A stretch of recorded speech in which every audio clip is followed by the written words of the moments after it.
Hello friends, ಈ ವಿಡಿಯೋದಲ್ಲಿ ಮಾತಾಡೋಣ ಹೊಸದಾಗಿ HBO ರಿಲೀಸ್ ಮಾಡಿದ Game of Thrones prequel TV series A Knight of the Seven kingdoms.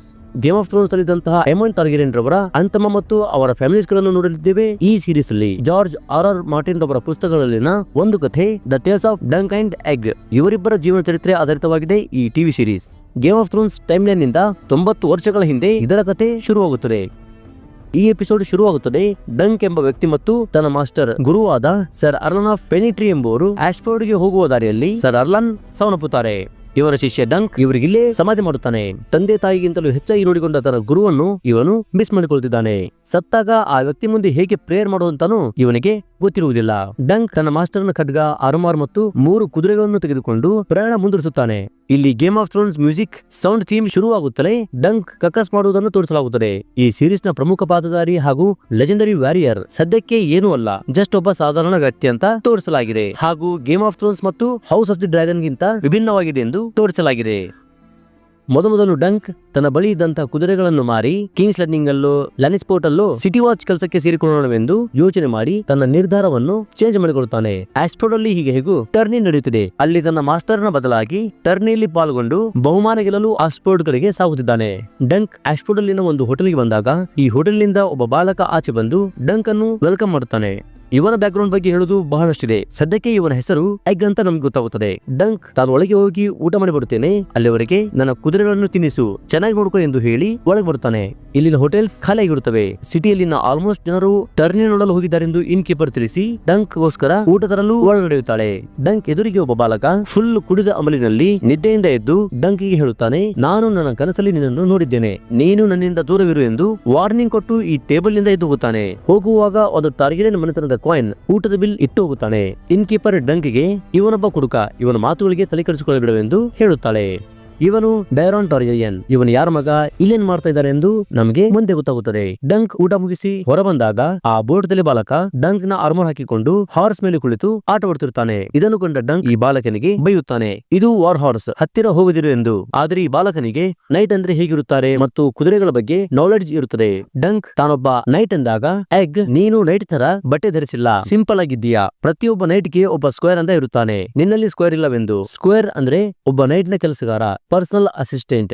ಹೇಗೆ ಬ್ರಿಯಾನಾಗೆ ಪಾಡ್ರಿಕ್, ಹಾಗೆ ಎಗ್ ಡಂಕಿಗೆ ನಾನು ನಿನಗೆ ಸ್ಕ್ವೇರ್ ಆಗುತ್ತೇನೆ, ಪ್ಲೀಸ್ ನನ್ನನ್ನು ನಿಮ್ಮ ಜೊತೆ ಕರೆದುಕೊಂಡು ಹೋಗಿ ಎಂದು ವಿನಂತಿ ಮಾಡಿಕೊಳ್ತಾನೆ. ಇದಕ್ಕೆ ನಿಮ್ಮ ತಾಯಿ ಏನಂತಾರೆ ಎಂದು ಡಂಕ್ ಆ ಇನ್ ಕೀಪರ್ ಇವರ ತಾಯಿ ಎಂದು ತಿಳಿದಿರುತ್ತಾನೆ. ಇದಕ್ಕೆ ಎಗ್ ಹೇಳುತ್ತಾನೆ, ನನ್ನ ತಾಯಿ ತೀರೋಗಿದ್ದಾರೆ, ನಾನೊಬ್ಬ ಅನಾಥವೆಂದು ತಿಳಿಸುತ್ತಾನೆ.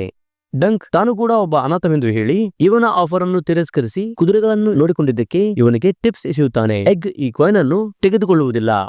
ಡಂಕ್ ಆಶ್ಫೋರ್ಡ್ಗೆ ಬಂದಾಯ್ತು. ಈಗ ಇವನು ಇಲ್ಲಿನ ಪಂದ್ಯಾವಳಿಗೆ ಸೇರಿಕೊಳ್ಳಲು ಗೇಮ್ ಆಫ್ ಮಾಸ್ಟರ್ ಬಳಿ ಬರ್ತಾನೆ. ಈ ವ್ಯಕ್ತಿಯ ಹೆಸರು ಪ್ಲಮ್ಮರ್. ಡಂಕ್ ಪ್ಲಮ್ಮರ್ಗೆ ಒನ್ಸ್ ಅಪಾನ್ ಅ ಟೈಮ್ ನಾನು ಸರ್ ಅರ್ಲನ್ ಆಫ್ ಫೆನಿಟ್ರಿ ರವರ ಸ್ಕ್ವೇರ್ ನಾಗಿದ್ದವನು, ಈಗ ಅವರಿಂದ ಅಫಿಷಿಯಲ್ ಆಗಿ ನೈಟ್ ಆಗಿದ್ದೇನೆ, ಈ ಸ್ವಾರ್ಡ್ ಕೂಡ ಅವರೇ ಕೊಟ್ಟಿದ್ದೆಂದು ಸುಳ್ಳು ಹೇಳುತ್ತಾನೆ. ನಾನು ಯೋಧ, ನನ್ನನ್ನು ಈ ಆಟಕ್ಕೆ ಸೇರಿಸಿಕೊಳ್ಳಿ ಎಂದು ಹೇಳುತ್ತಿದ್ದಾನೆ. ಪ್ಲಮರ್ ಹೇಳುತ್ತಾನೆ, ಆಕ್ಚುಲಿ ಈಗ ನಡೆಯುತ್ತಿರುವುದು ಮಾಮೂಲಿ ಟರ್ನಿ ಅಲ್ಲ, ಇದರಲ್ಲಿ ಪಬ್ಲಿಕ್ ಚಾಂಪಿಯನ್ಸ್ ಸೇರ್ಪಡೆಯಾಗುವಂತಿಲ್ಲ, ಕೇವಲ ಲಾರ್ಡ್ಸ್, ದೊಡ್ಡಮನೆ ಹುಡುಗರು, ಉನ್ನತ ಸ್ಥಾನದ ಗಣ್ಯರು, ನೈಟ್ಸ್ ಮಾತ್ರವೆಂದು ಹೇಳಿ ನಾನು ಇದುವರೆಗೂ ಸರ್ ಅರ್ಲನ್ ಬಗ್ಗೆ ಸರ್ ಅರ್ಲನ್ ಎಂಬ ಹೆಸರು ಕೇಳೇ ಇಲ್ಲ ಅಂದ ಮೇಲೆ ಈ ಪಂದ್ಯದಲ್ಲಿ ನಿನಗೆ ಚಾನ್ಸ್ ಸಿಗಲವೆಂದು ತಿಳಿಸುತ್ತಾನೆ. ಡಂಕ್ಗೆ ಹೇಗಾದರೂ ಮಾಡಿಯಾದರೂ ಈ ಪಂದ್ಯದಲ್ಲಿ ಸೇರ್ಪಡೆಯಾಗುವುದಿರುತ್ತದೆ. ಇವನ ಹಾವಭಾವ ನೋಡಿ ಪ್ಲಮ್ಮರ್ ಇವನಿಗೆ ಒಂದು ಚಾನ್ಸ್ ಕೊಡುತ್ತೇನೆಂದು ಹೇಳುತ್ತಾನೆ, ಆದ್ರೆ ಒಂದು ಕಂಡೀಷನ್ಸ್ ಜೊತೆ. ವಿತಿನ್ 24 hours ಈಗ ಬಂದಂತ ಲಾರ್ಡ್ಸ್ ರಲ್ಲಿ ಯಾರಾದರೂ ಒಬ್ಬರು ಸರ್ ಅರ್ಲನ್ ನಿಜಕ್ಕೂ ಒಬ್ಬ ವೀರ ಯೋಧ, ಅವರು ನನಗೆ ಗೊತ್ತು ಅಂತ ಹೇಳಿದ್ರೆ ಮಾತ್ರ ನಿನಗೆ ಪಂದ್ಯಾವಳಿಯಲ್ಲಿ ಎಂಟ್ರಿ, ಇಲ್ಲವೆಂದರೆ ನೋ ಎಂಟ್ರಿ ಎಂದಾಗ ಡಂಕ್ ಇಲ್ಲಿಗೆ ಬರುವಾಗ ಡೊಂಡಾರಿಯನ್ ಮನೆತನದ ಬ್ಯಾನರ್ ಅನ್ನು ನೋಡಿದ ನೆನಪಾಗುತ್ತದೆ. ಕೆಲವು ವರ್ಷಗಳ ಹಿಂದೆ ರೆಡ್ ಮೌಂಟೇನ್ಸ್ ಅಲ್ಲಿ ನಾನು ಮತ್ತು ಸರ್ ಅರ್ಲನ್ ರವರು ಮ್ಯಾನ್ಫ್ರೆಡ್ ರವರ ತಂದೆಯನ್ನು ದರೋಡೆಕೋರರಿಂದ ಕಾಪಾಡಿದೆವು, ಬಹುಶಃ ಈಗ ಅವರು ನನಗೆ ಸಹಾಯ ಮಾಡಬಹುದೆಂದು ಹೇಳಿ ಸರ್ ಮ್ಯಾನ್ಫ್ರೆಡ್ ಡೊಂಡಾರಿಯನ್ ರನ್ನು ಹುಡುಕುತ್ತಾ ಅವರಿರುವ ಟೆಂಟ್ ಕಡೆಗೆ ಬರುತ್ತಾನೆ. ಡಂಕ್ ಮ್ಯಾನ್ಫ್ರೆಡ್ ಡೊಂಡಾರಿಯನ್ ಟೆಂಟ್ ಕಡೆಗೆ ಬಂದಾಗ ಮ್ಯಾನ್ಫ್ರೆಡ್ ನ ವೇಶ್ಯರು ಹೇಳುತ್ತಾರೆ, ಮ್ಯಾನ್ಫ್ರೆಡ್ ಸುಸ್ತಾಗಿ ಈಗ ಮಲಗಿದ್ದಾರೆ, ಡಂಕ್ ಅನ್ನು ಸಾಯಂಕಾಲ ಬರಲು ಹೇಳುತ್ತಾರೆ. ಬಿಯೋನಿ ಎಂಬುವಳು ರೆಡ್ಗೆ ಕೇಳುತ್ತಾಳೆ, ಇವನು ಯಾವ ತರಹದ ನೈಟ್ ಎಂದು. ಅದಕ್ಕೆ ರೆಡ್ ಹೇಳುತ್ತಾಳೆ, ಇವನು ಹೆಡ್ಜ್ ನೈಟ್. ಹೆಡ್ಜ್ ನೈಟ್ ಎಂದರೆ ಒಂದು ಪರ್ಮನೆಂಟ್ ಕೆಲಸ ಇರಲಾರ್ದವ, ಒಬ್ಬ ಲಾರ್ಡ್ ನ ಸೇವೆಯಲ್ಲಿ ಶಾಶ್ವತವಾಗಿ ಅಲ್ಲ ತಾತ್ಕಾಲಿಕ ಕೆಲಸ ಹುಡುಕುತ್ತಾ ಓಡಾಡುವ ಬಡ ಅಲೆಮಾರಿ ನೈಟ್. ಯಾವುದೇ ಲಾರ್ಡ್ಸ್ ಇವರನ್ನು ಸ್ವೀಕರಿಸದೇ ಇರುವುದರಿಂದ ಇವರು ರಸ್ತೆ ಬದಿಯಲ್ಲೇ ಮಲಗುವವರು. ಇವನ ಸಿಚುವೇಶನ್ ತಕ್ಕಂತೆ ಈ ಎಪಿಸೋಡ್ಗೆ ದ ಹೆಡ್ಜ್ ನೈಟ್ ಅಂತ ಹೆಸರು.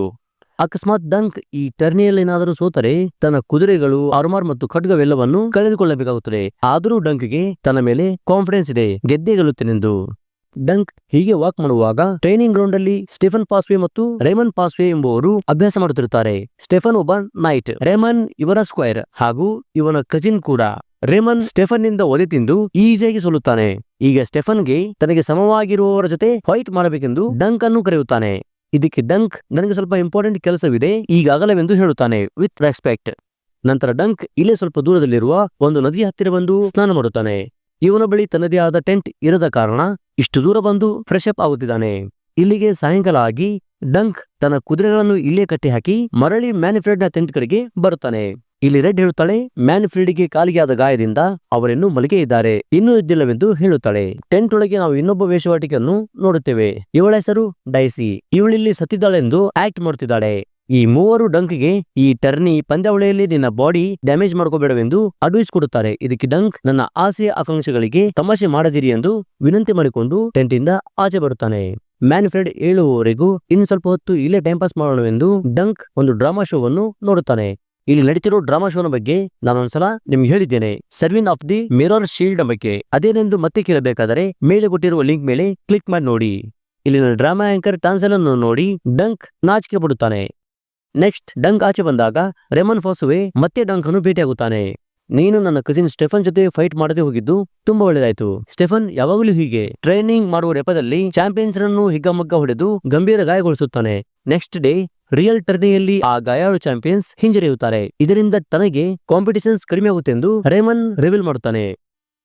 ಹೀಗೆ ಇವರಿಬ್ಬರು ಫೈಟ್ಸ್ ಗಳ ಬಗ್ಗೆ ಮಾತಾಡುತ್ತಾ ಹೊಟ್ಟೆ ಹಸಿದಿದೆಯಾ ಎಂದು ಕೇಳುತ್ತಾನೆ. ಅದಕ್ಕೆ ಡಂಕ್ ತುಂಬಾ ಹಸಿದಿದೆ ಎಂದಾಗ ರೇಮನ್ ಡಂಕ್ ಅನ್ನು ಹೌಸ್ ಬರಾಥಿಯನ್ನರ ಕ್ಯಾಂಪ್ ಒಳಗೆ ಕರೆದುಕೊಂಡು ಬರ್ತಾನೆ. ಇಲ್ಲಿ ಡ್ರಿಂಕ್ಸ್, ಊಟ ಭರ್ಜರಿಯಾಗಿರುತ್ತದೆ. ಇಲ್ಲಿನ ಲಾರ್ಡ್ ಬರಾಥಿಯನ್ನೇ ಕಿಂಗ್ ರಾಬರ್ಟ್ ಬರಾಥಿಯನ್ನಿನ ಮುತ್ತಜ್ಜ. ಇವರ ಹೆಸರು ಲಯನಾಲ್ ಬರಾಥಿಯನ್. ಇವರ ಧೈರ್ಯಶಾಲಿ ಮತ್ತು ಉತ್ಸಾಹಭರಿತ ನಗೆಯನ್ನು ಕಂಡು ಜನರು ಇವರಿಗೆ ಲಾಫಿಂಗ್ ಸ್ಟಾರ್ಮ್ ಅಂತಾನೂ ಕರೆಯುತ್ತಾರೆ. ಈ ಲಯನಾಲ್ ಕಣ್ಣಿಗೆ ಡಂಕ್ ಕಾಣಿಸಿಕೊಳ್ಳುತ್ತಾನೆ. ಯಾರಿವನು? ಕರೆಯದೇ ಬಂದ ಅತಿಥಿ. ನಮ್ಮ ಟೆಂಟ್ ಅಲ್ಲಿ ಇವನು ಹೇಗೆ ಎಂದು ಇವನನ್ನು ಮುಂದೆ ಬರಲು ಹೇಳಿ ಡಂಕ್ಗೆ ಇಲ್ಲಿ ಏಕ್ ಬಂದೆ ಎಂದು ಲಯನಾಲ್ ಕೇಳಿದಾಗ ಡಂಕ್ ಹೊಟ್ಟೆ ಹಸ್ತಿತ್ತು ತಿನ್ನೋಕ್ ಬಂದೆ ಅಷ್ಟೇ ಎಂದು ವಿತ್ ರೆಸ್ಪೆಕ್ಟ್ ಇಂದ ಹೇಳುತ್ತಾನೆ. ಇವನ ಪ್ರಾಮಾಣಿಕತೆ ಸ್ಟ್ರೇಟ್ ಫಾರ್ವರ್ಡ್ ಲಯನಾಲ್ಗೆ ಇಷ್ಟವಾಗುತ್ತದೆ. ನೆಕ್ಸ್ಟ್ ಲಯನಾಲ್ ಇವರ ಜೊತೆ ಡ್ಯಾನ್ಸ್ ಮಾಡುತ್ತಾರೆ. ತಾನೊಬ್ಬ ಲಾರ್ಡ್ ಅಂತ ಮರೆತು ಫ್ರೆಂಡ್ಲಿಯಾಗಿ ಟ್ರೀಟ್ ಮಾಡುತ್ತಾರೆ. ಇದಾದ ಬಳಿಕ ಲಯನಾಲ್ ಮತ್ತು ಡಂಕ್ ಕುಡಿಯುತ್ತಿರುವಾಗ ಡಂಕ್ ತನ್ನ ಮನದಾಳದ ಮಾತನ್ನು ಹೇಳಿಕೊಳ್ಳುತ್ತಾನೆ. ನಾನೊಬ್ಬ ಬಡವ, ಶ್ರೀಮಂತರ ಮಕ್ಕಳು ಉನ್ನತ ಫೈಟಿಂಗ್ ಸ್ಕಿಲ್ ಶಿಕ್ಷಣ ಪಡೆಯುತ್ತಾರೆ, ಅವರಿಗೆ ಸಿಗುವ ಫೆಸಿಲಿಟೀಸ್ ನನಗೆ ಸಿಗುತ್ತಿಲ್ಲವೆಂದು ದುಃಖಿಯಾಗುತ್ತಾನೆ. ಇದಕ್ಕೆ ಲಯನಾಲ್ ಹೇಳುತ್ತಾರೆ, ತನ್ನನ್ನು ತಾನು ಪರೀಕ್ಷಿಸಿಕೊಳ್ಳಲು ಇದು ಸೂಕ್ತ ಸಮಯ, ಅದು ಇನ್ನೂ ದೊಡ್ಡ ಗೌರವವೆಂದು ಹೇಳಿ ನಾನೀಗ ತುಂಬಾ ಕುಡಿದಿದ್ದೇನೆ, ನಾಳೆ ನೋಡಿಕೊಳ್ಳೋಣವೆಂದು ಹೇಳಿ ಹೊರಡುತ್ತಾರೆ. ಇದೇ ಟೆಂಟ್ ಇಂದ ಮ್ಯಾನಿಫ್ರೆಡ್ ಆಚೆ ಹೋಗುತ್ತಿದ್ದಂತೆ ಡಂಕ್ ಮ್ಯಾನಿಫ್ರೆಡ್ಗೆ ತಾನು ಸರ್ ಅರ್ಲಾನ್ ಆಫ್ ಪೆನಿಟ್ರಿ ಅವರ ಸ್ಕ್ವೇರ್, ನನಗೆ ನಿಮ್ಮ ಸಹಾಯ ಬೇಕೆಂದಾಗ ಮ್ಯಾನಿಫ್ರೆಡ್ ತಾನು ಸರ್ ಅರ್ಲಾನ್ ಎಂಬ ಹೆಸರೇ ಕೇಳಿಲ್ಲ.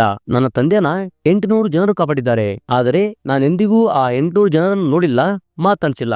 ನೀನು ನಿನ್ನ ಮಾಸ್ಟರ್ಸ್ ಯಾರೆಂದು ನನಗೆ ಗೊತ್ತಿಲ್ಲ, ನೀನ್ ಇಲ್ಲಿಂದ ಹೋಗು ಎಂದು ಹೇಳುತ್ತಾನೆ. ಇವರಿಂದ ತನ್ನ ಕೆಲಸ ಆಗುತ್ತೆಂದು ತುಂಬಾ ನಂಬಿದ ಡಂಕ್ ಕೂಗುತ್ತಾನೆ. ತನಗೀಗ ಟರ್ನಿಗೆ ಎಂಟ್ರಿ ಆಗುವ ಚಾನ್ಸಸ್ ತುಂಬಾ ಕಡಿಮೆಯಾಗಿದೆ ಎಂದು ಅದೇ ಬೇಜಾರಿನಿಂದ ತನ್ನ ಕುದುರೆಗಳ ಹತ್ತಿರ ಬಂದಾಗ ಆ ಹೋಟೆಲ್ ನಲ್ಲಿದ್ದಂತಹ ಬೋರ್ಡ್ ತಲೆ ಬಾಲಕ ಎಗ್ ಡಂಕ್ ನ ಎಲ್ಲಾ ಕೆಲಸಗಳನ್ನು ಮಾಡಿ ಮುಗಿಸಿರುತ್ತಾನೆ. ಡಂಕ್ ನ ಬಟ್ಟೆ ಒಗೆದು ಕ್ಲೀನ್ ಮಾಡಿ ಕುದುರೆಗಳಿಗೆ ಸ್ನಾನ ಮಾಡಿಸಿ ಡಂಕ್ಗೋಸ್ಕರ ಅಡಿಗೆನೂ ಮಾಡಿರುತ್ತಾನೆ. ಇದನ್ನೆಲ್ಲ ನೋಡಿದ ಡಂಕ್ ಇವನ ಮೇಲೆ ಕಾಳಜಿ ಬರುತ್ತದೆ, ಆಶ್ಚರ್ಯನು ಪಡುತ್ತಾನೆ. ಡಂಕ್ ಎಗ್ ಹೇಳುತ್ತಾನೆ, ನಾನು ನಿನ್ನನ್ನು ನಿನ್ನ ಊರಿಗೆ ಹೋಗಿ ಬಿಟ್ಟು ಬಿಡುತ್ತೇನೆ, ಮೊದಲು ನಾನು ಈ ಟರ್ನಿಯಲ್ಲಿ ಭಾಗವಹಿಸಬೇಕಿದೆ ಎಂದು ಹೇಳಿ ತುಂಬಾ ಚುರುಕಾಗಿರುವ ಈ ಎಗ್ ಅನ್ನು ತನ್ನ ಸ್ಕ್ವೇರ್ ಅನ್ನಾಗಿ ಸ್ವೀಕರಿಸುತ್ತಾನೆ. ಹೋಟೆಲ್ನಿಂದ ಇಲ್ಲಿಗೆ ಹೇಗ್ ಬಂದೆ ಎಂದಾಗ ಇದಕ್ಕೆ ಎಗ್ ಕುರಿಮರಿಗಳ ಗಾಡಿಯಲ್ಲಿ ಬಂದೆ ಎಂದು ಹೇಳಿ ಎಗ್ ಡಂಕಿಗೆ ನೀವು ರೈಟ್ ಅಂದ ಮೇಲೆ ನಿಮ್ಮ ಹೆಸರು ಶಾರ್ಟ್ ಆಗಿರಬಾರದು, ಉದ್ದವಾಗಿರಬೇಕು, ಫುಲ್ ನೇಮ್ ಹಾಗೂ ಆ ಹೆಸರು ಜನರ ತಲೆಯಲ್ಲಿ ಹಾಗೆ ಉಳಿಯಬೇಕೆಂದಾಗ ಡಂಕ್ ಸ್ವಲ್ಪ ಹೊತ್ತು ಯೋಚನೆ ಮಾಡಿ ತನ್ನ 7 ಫುಟ್ ಹೈಟ್ ಅನ್ನು ತನ್ನ ಹೆಸರಿಗೆ ಸೇರಿಸಿಕೊಳ್ಳುತ್ತಾನೆ. ಡಂಕ್ ಇದ್ದಿದ್ದು ಡಂಕನ್ ದ ಟಾಲ್ ಎಂದು ಹೆಸರಿಟ್ಟುಕೊಳ್ಳುತ್ತಾನೆ. ಹೀಗೆ ಇವರಿಬ್ಬರ ಗೆಳೆತನ ಶುರುವಾಗುತ್ತದೆ. ಇವರಿಬ್ಬರು ಮಲಗಿದ್ದಾಗ ಆಕಾಶದಲ್ಲಿ ಫಾಲಿಂಗ್ ಸ್ಟಾರ್ ಅನ್ನು ನೋಡುತ್ತಾರೆ. ಇದನ್ನು ನೋಡಿ ಎಗ್ ಹೇಳುತ್ತಾನೆ, ಕೆಳಗೆ ಬೀಳುತ್ತಿರುವ ನಕ್ಷತ್ರ ನೋಡಿದವನಿಗೆ ಲಕ್ ಇದೆ ಎಂದರ್ಥ. ಎಲ್ಲಾ ಚಾಂಪಿಯನ್ಸ್ ನೈಟ್ಸ್ ತಮ್ಮ ತಮ್ಮ ಟೆಂಟ್ಸ್ ಅಲ್ಲಿ ಮಲಗಿದ್ದಾರೆ, ಅವರಿಗೆ ಫಾಲಿಂಗ್ ಸ್ಟಾರ್ ಕಾಣಿಸುವುದಿಲ್ಲ, ನಿಮಗೆ ಕಾಣಿಸಿದೆ ಎಂದರೆ ಅದು ನಿಮ್ಮ ಅದೃಷ್ಟವೆಂದು ಹೇಳುತ್ತಿದ್ದಾನೆ. ತನಗೀಗ ಏನೂ ಸಿಗಲ್ಲವೆಂದು ನಿರಾಶೆಯಾದ ಡಂಕ್ ಎಗ್ ನ ಈ ಮಾತನ್ನು ಕೇಳಿ ಸ್ವಲ್ಪ ಸಮಾಧಾನವಾಗುತ್ತದೆ. ನೆಕ್ಸ್ಟ್ ಡೇ ಮಾರ್ನಿಂಗ್ ಏನಾಗುತ್ತೋ, ಇವನು ಟರ್ನಿಗೆ ಭಾಗವಹಿಸುತ್ತಾನೋ ಇಲ್ಲವೋ ಎಂದು ನಮಗೆ ಮುಂದಿನ ಎಪಿಸೋಡ್ ಅಲ್ಲೇ ಗೊತ್ತಾಗುತ್ತದೆ. ಇಲ್ಲಿಗೆ ಈ ಎಪಿಸೋಡ್ ಮುಕ್ತಾಯವಾಗುತ್ತದೆ. ಈ ಎಪಿಸೋಡ್ ಅಲ್ಲಿನ ಇನ್ನೂ ಹಲವು ಸನ್ನಿವೇಶಗಳ ಬಗ್ಗೆ, ಕ್ಯಾರೆಕ್ಟರ್ಸ್ ಗಳ ಬಗ್ಗೆ ನಾನು ನಿಮಗೆ ಮುಂದೆ ಹೇಳುತ್ತಾ ಹೋಗ್ತೇನೆ, step by step, episode by episode. ಈ ವಿಡಿಯೋ ನಿಮಗೆ ಇಷ್ಟವಾದಲ್ಲಿ ದಯವಿಟ್ಟು ಲೈಕ್ ಮಾಡಿ, ಶೇರ್ ಮಾಡಿ ಹಾಗೂ ಈ ಚಾನೆಲ್ ಅನ್ನು ಸಬ್ಸ್ಕ್ರೈಬ್ ಮಾಡಿ. ಧನ್ಯವಾದಗಳು.